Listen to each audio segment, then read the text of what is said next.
美国大选剩没几天了，我们关键评论网会在11月6号推出直播特别节目，除了告诉你最新的开票状况，分析谁会当选下一任美国总统，还将邀请台大政治系副教授郭明杰、国际关系专家刘碧荣，看看美国大选对台湾还有世界局势的影响。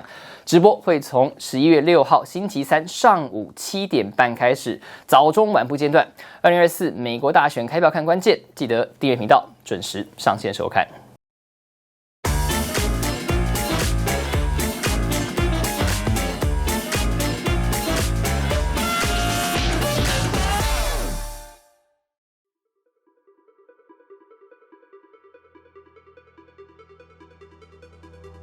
Hello， 大家好，欢迎收看国际大风吹，每礼拜来探讨一个有意思的国际话题。美国大选马上就要登场，很多关心选情的人都在反复查看最新的民调。但你知道吗？过去2届美国总统大选，其实民调都不是很准。2016年，前总统川普第一次挑战白宫，就打败了前国务卿希拉蕊，和选前民调预测是完全相反。而2020年，拜登选赢川普，更是40年来民调最不准的一次。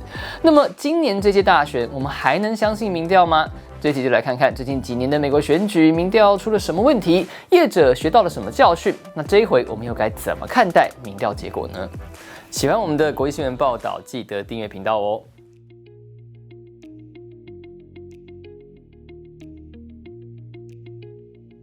民调到底准不准？最简单的检测方式就是摊开过去60年来的总统大选结果，跟同一届的民调数字比较，看看误差有多大。这是1940年以来每一届美国总统大选全国民调平均数据跟最后结果的误差，可以看到每一届都有误差，可能偏民主党，也可能偏共和党。而且随着时间过去，误差并没有慢慢缩小，而是时准时不准。2020年高估民主党3.9%，写下40年来民调误差最大的纪录。虽然最终结果符合预期，拜登赢了，但胜选的差距却比想象中小很多。这还只是全国民调的误差，州层级的民调误差其实更严重。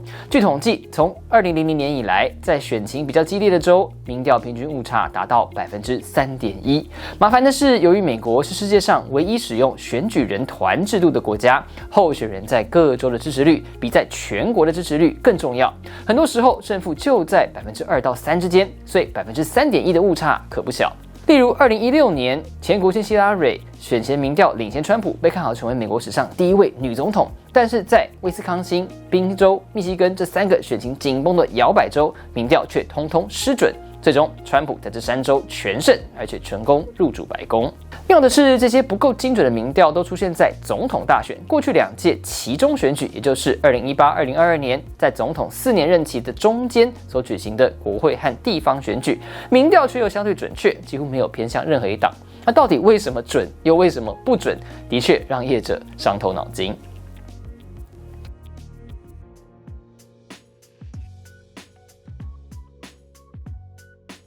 历经最近2届总统大选、2届期中选举，民调业者提出了各种造成误差的可能性。首先，皮尤研究中心指出，民调在本质上是调查少数人群的想法，去推估全体选民的意见。为了让区上千个受访者能够代表好几万人的意见，必须经过加权计算，把受访者当中代表性不足的意见放大，才能更贴近真实样貌。例如，如果某选区的选民是男女各半，但受访者却是男多女少，那就必须把女性的回应比例放大计算。不只是性别，从种族、宗教、年龄等等，全都得加权调整。但万一加权的比例不对，就会造成误差。像2016年，民调业者在选后检讨才发现，学历在大学以下的选民大部分把票投给川普，但选前民调没有注意到教育程度，所以低估了川普的支持率。第二，每个人对政治的热衷程度不同，要估算谁真的会出门投票非常困难。据统计，大约1/3的合格选民根本不在总统大选中投票。有些人则是做民调的时候，为了符合社会期待，声称自己会投票，但最后却没有。有的人则是反过来说自己还没决定好，但其实已经有明确想法了。美国知名民调机构538的创办人就说，2016、2020连续2届大选，川普的支持度都被低估，有可能是部分支持者觉得说出来有点丢脸，所以不肯接受民调，结果造成统计误差。在此同时，也有理论认为，有些没那么热衷政治的人对地方选举和国会选举比较无感，只有总统大选才会出来投票，而这些人多半支持川普。但是呢，民调机构比较问不到这些人的意见，所以只有总统大选才会出现比较大的误差。除了这些已知原因之外，有的时候民调业者自己都不清楚到底错在哪里。2020年总统大选写下40年来最大民调误差之后，多家业者和学者事后在检讨报告中表示，虽然已经修正之前年份的错误，但还是不确定这一次失准的原因。报告认为，最可能的理由是，川普只要看到对他不利的民调数字，就会说是假讯息，导致他的支持者不肯接受民调。但真的是这样子吗？报告也无法证明。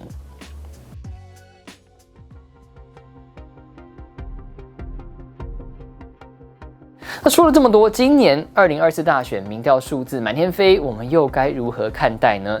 皮尤研究中心表示，其实业者年年在更新计算方式，但如果输赢就在2%到3%以内，民调有可能测不出来。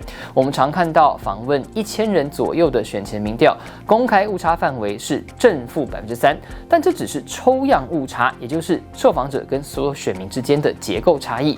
其实民调还会有其他误差，例如没有调查到特定族群不愿受访，或者是受访者对题目产生误解，甚至拒绝回答等等，这些问题所造成的误差可能跟抽样误差一样大，甚至更严重。所以民调真正的误差范围常常是公开数值的2倍左右。也就是说，在选情紧绷的区域，民调有可能跟最终结果完全相反。So I think it's split pretty even right now. Half of my friends are voting for Kamala and the other half are voting for Trump. So if that's any indication, then I think it's a pretty tight race here. 2024美国大选选前1星期，川普和贺锦丽在几个关键摇摆州民调差距都在1%以内，小于误差范围。还有另外几个州民调差距不到5%。万一这次民调错得离谱，也可能翻盘。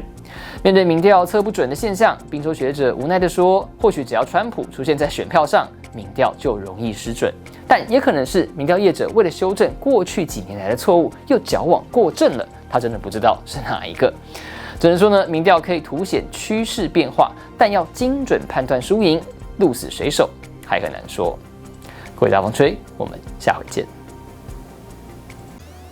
上一集聊以巴冲突有可能影响美国大选，那就有观众留言问说，中华民国政府是否应该跟巴勒斯坦政府建交，以提升自己的国际地位？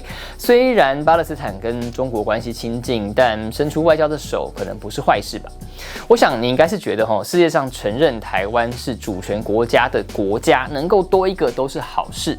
原则上来说是没错，但是实务上还是有很多的考量。第一个当然是巴勒斯坦早就跟中国建交了，而且巴中的历史渊源和感情蛮深厚的。如果巴勒斯坦要跟台湾建交，就得跟中国断交，那实在是不太可能。那就算撇除这一点，还是有其他的考量。例如说，台湾跟非洲东北角的索马利兰关系很好，那索马利兰的国家地位其实也有争议，没有获得国际社会普遍承认，也不是联合国的会员。